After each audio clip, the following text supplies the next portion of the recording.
This is the Farm Monitor.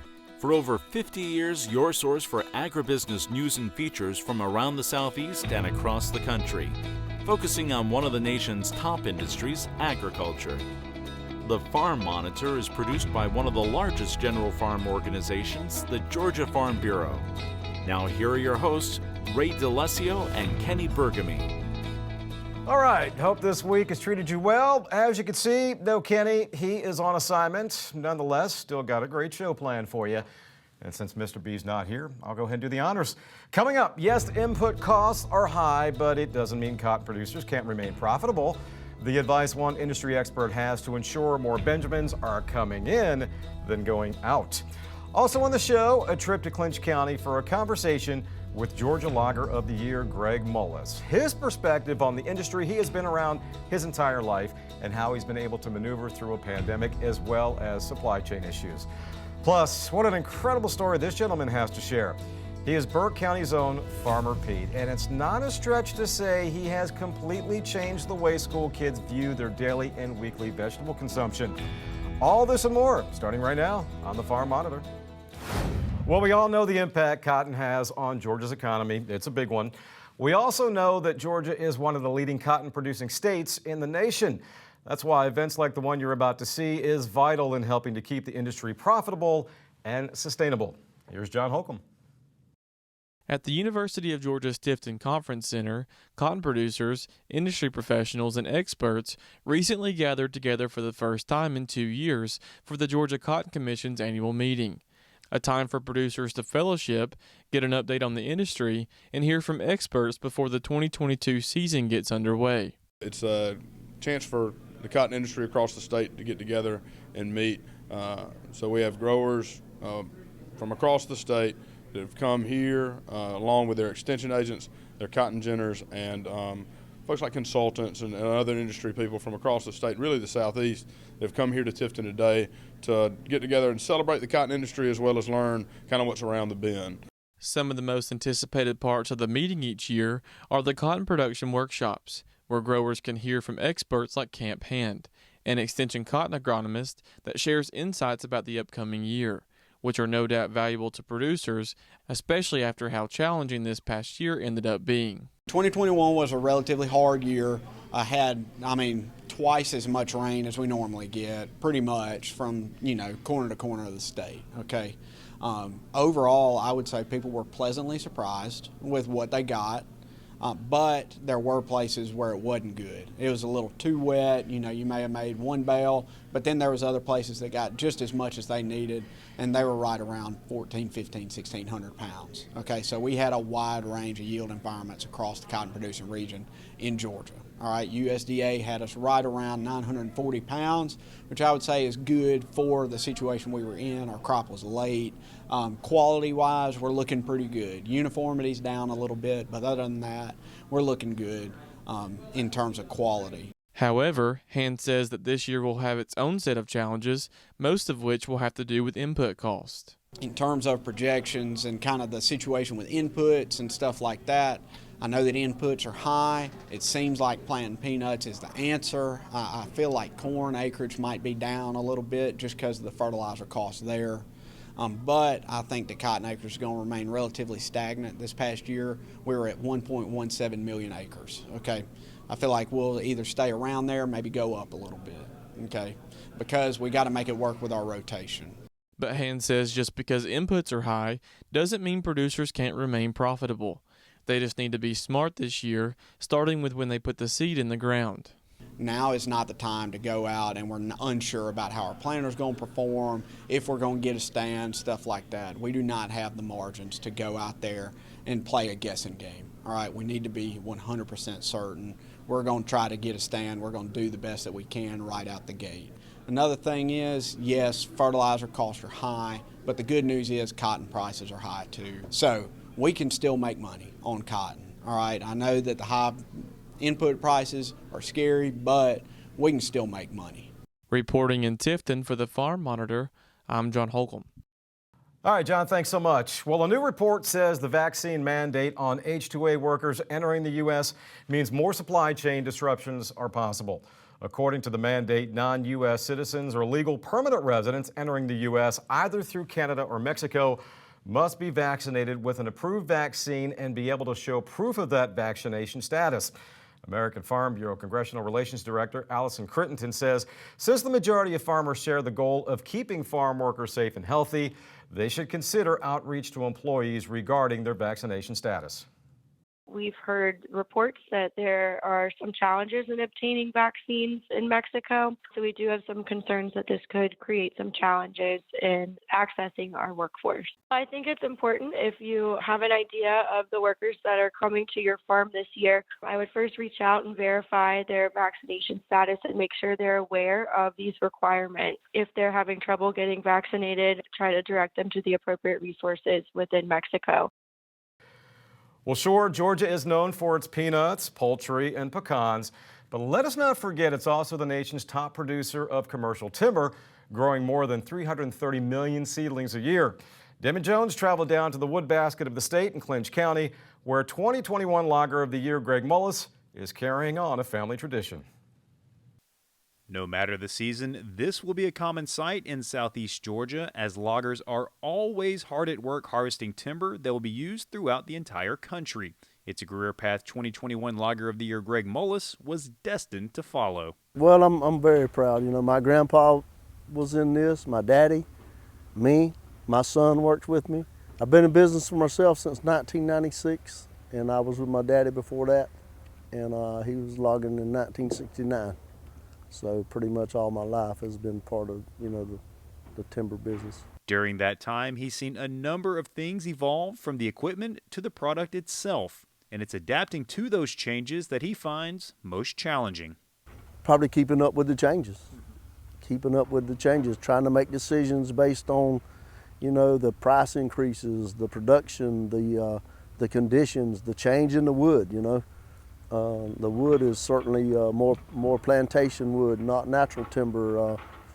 Just probably trying to, you know, ensure that you make the right decisions going forward. Cost is cost. The personnel, the employees, everything's different. You know, the volume, the production, the equipment. Speaking of change, numerous industries have been affected by the ongoing pandemic, and timber is no exception with some of the work disruption. However, it has been minimal for Mullis, and the rising cost of lumber has been a benefit. For lack of better terms, we've had a raise, and our area has done pretty well in the lumber. You know, for the most part, we've been fully functional. You know, we've had some downtime, or we've had some employees with the COVID. I've had it, so. You know, but luckily nobody's been very, you know, affected by it. Things haven't been completely smooth sailing as supply chain issues have affected the company, but maintaining a steady workforce has fortunately not been an issue. Primarily with price increases, shortage on supplies, parts, trucking, stuff like that, it's made it challenging. It sure has. The guys that I've had, they've been with me, and they were with me prior to the pandemic, and they've stayed with me through the pandemic. If I was to lose guys, I would certainly be in a scramble to replace them. And that would be felt by the community as a whole, as the timber business keeps everything moving around this region of the state.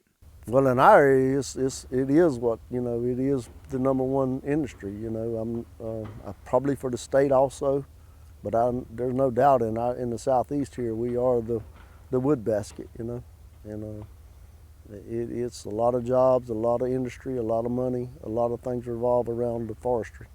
Reporting from Clinch County, I'm Damon Jones for the Farm Monitor. When we come back, his greens are the talk of southeast Georgia, so much so that people line up around buildings to get a hold of them.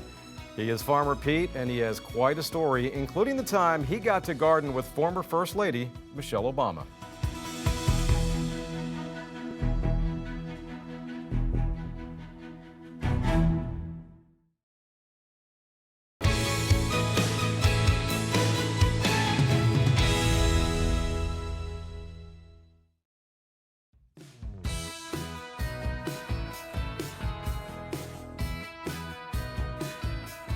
Today we're here in Jones County on an active logging job. to make the exciting announcement. The Georgia Timber Harvest Notification website is open for business. This system is creating an efficient way for timber harvesters across our state to have a uniform way to notify counties of ongoing logging jobs. I'm excited about the work that our team here at the organization has done to develop this website and this system. Now you're going to hear more about the system from Scott Griffin, our Forest Management Chief. So the website was created in response to House Bill 897. This important legislation was passed in 2020 to make improvements to Georgia's timber harvest notification law. So the timber harvester can go in, create an account, and then file their timber harvest notifications. They can do that from their smartphone, from their tablet, or their computer. The county or city governments go in and they request access. It takes 5 minutes or less once the account is created.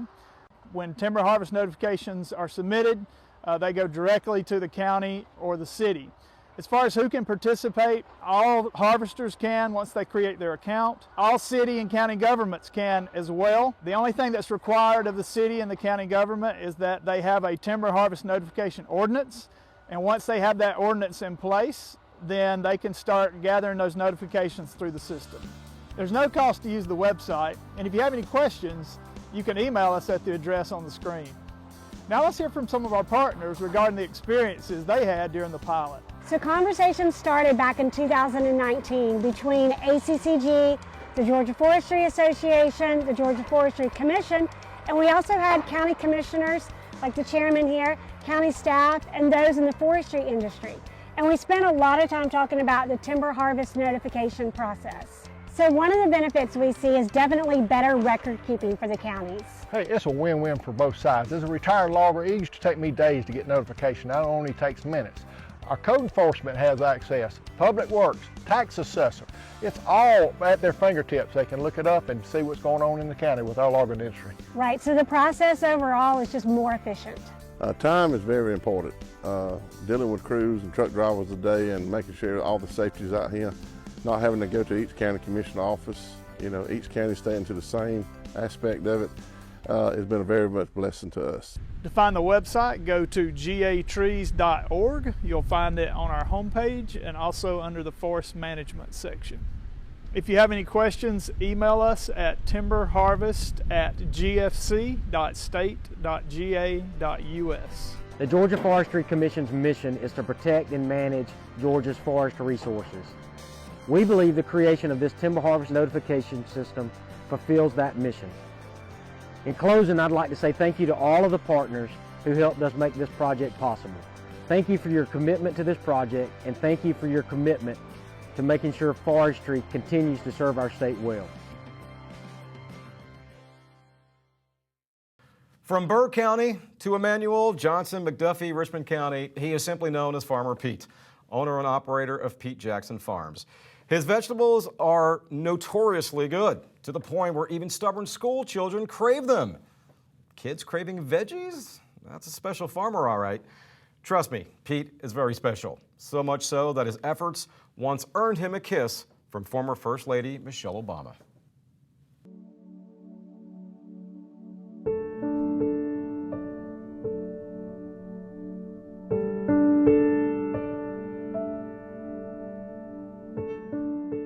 To paraphrase Jeremiah 29, verse 11, "For I know the plans I have for you, plans to prosper you, plans to give you hope and a future." Pete Jackson firmly believes he was put on this earth to do one thing, and that's to help others prosper through agriculture. I grew up till I was about 17 years old on a farm, and I got a chance to go to the state convention, FHA, in Kansas City, and that was a big thing. And my dad-in-law, he was a farmer, and every chance I got, I come back and always help him on the farm. And I was out and in, and then all of a sudden, he came down one night and gave me a thick envelope with about 30 acres of land and told me, go at it. The type of gift that keeps on giving. A bit overwhelming at first for Pete, But having grown up on a farm, eventually that feeling of being overwhelmed turned to joy. Well, it was exciting because like I started off with maybe about a half acre. Then we went to 2 acres. And then we went to maybe 5 acres. And then I ran into Miss Donna Martin, and she put me in the school systems, and we stopped truck peddling, and we started getting other big contracts from other schools, and then we just kept on growing from there on and on.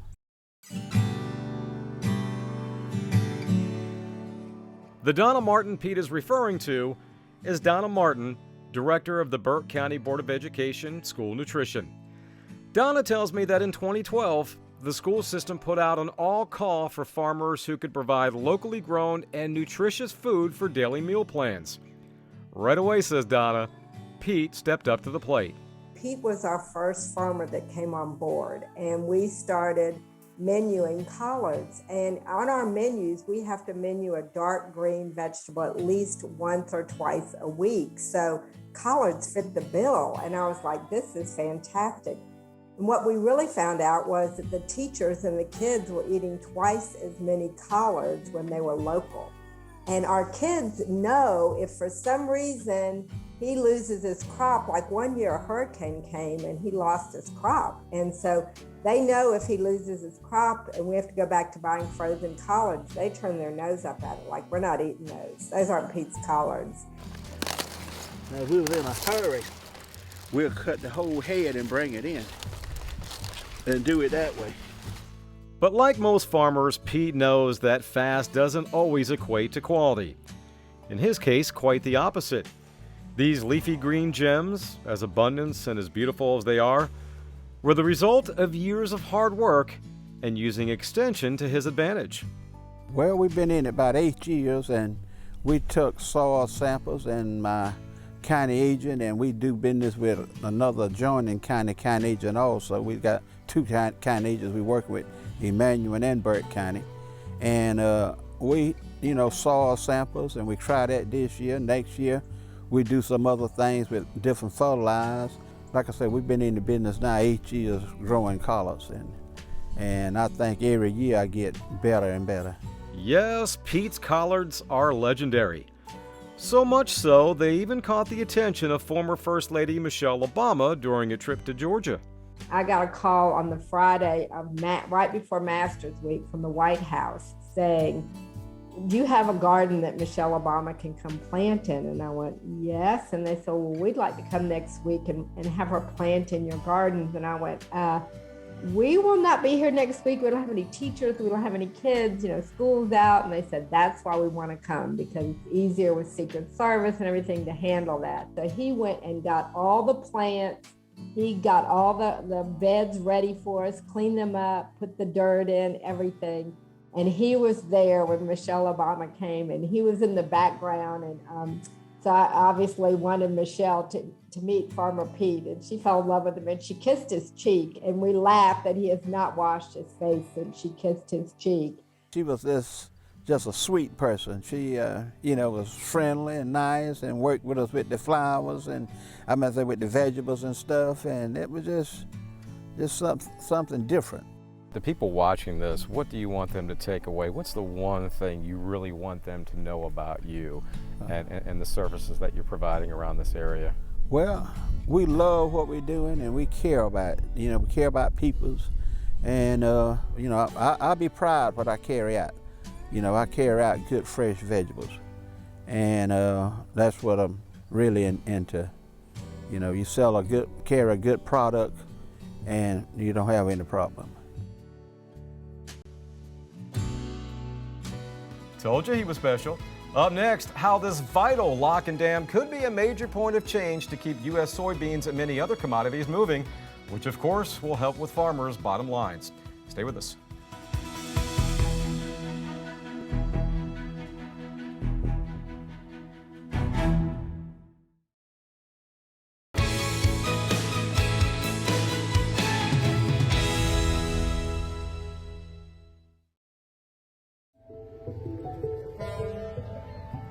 The mighty current of the Mississippi remains the primary method of transportation for soybeans and other commodities in the United States.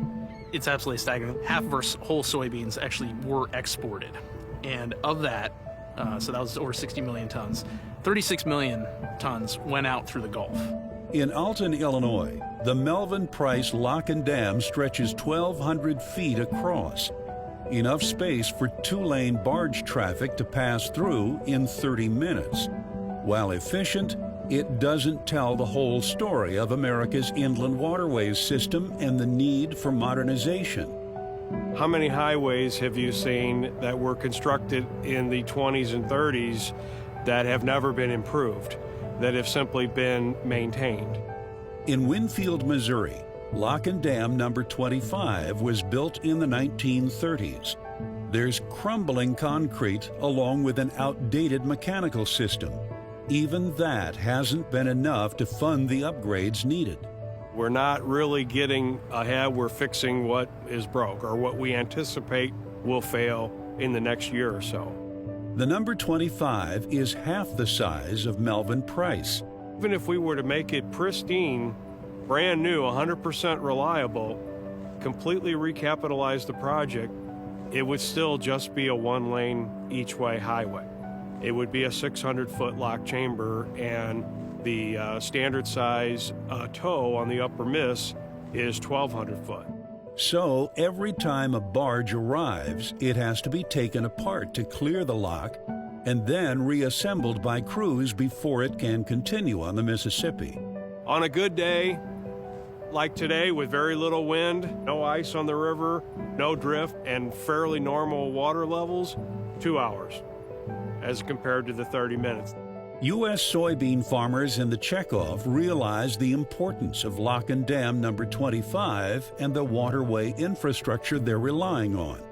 We take the trucks from the farm to our elevator that puts them on the rail that then gets them to the closest river terminal, and that gets us down to the Gulf of Mexico, which is then on a container and gets us to, it sounds like a lot of steps, but we're able to do that so quickly and efficiently because of our infrastructure, and every one of those steps is important to our global competitiveness.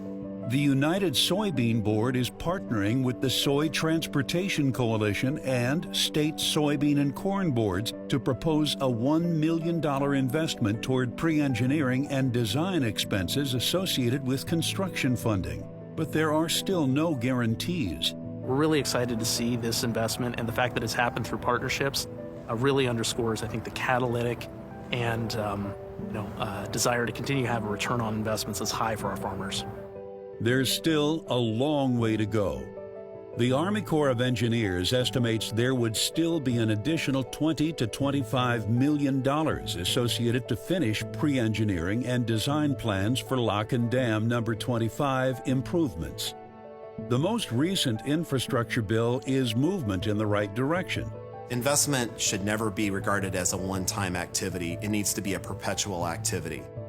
And we've benefited from these investments that we've made in the past. It's positioned us for success. And one of the real motivations behind the U.S. soybean industry is to continue that level of investment, to continue to position ourselves for success.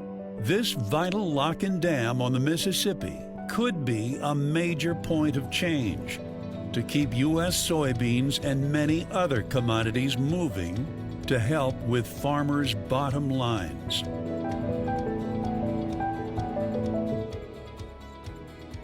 Well, you hear the music, that's our cue. But before we go, a friendly reminder that for all the latest ag news regarding food, recipes, and what's happening on Georgia farms, be sure you check out all of our social media platforms, including farm-monitor.com.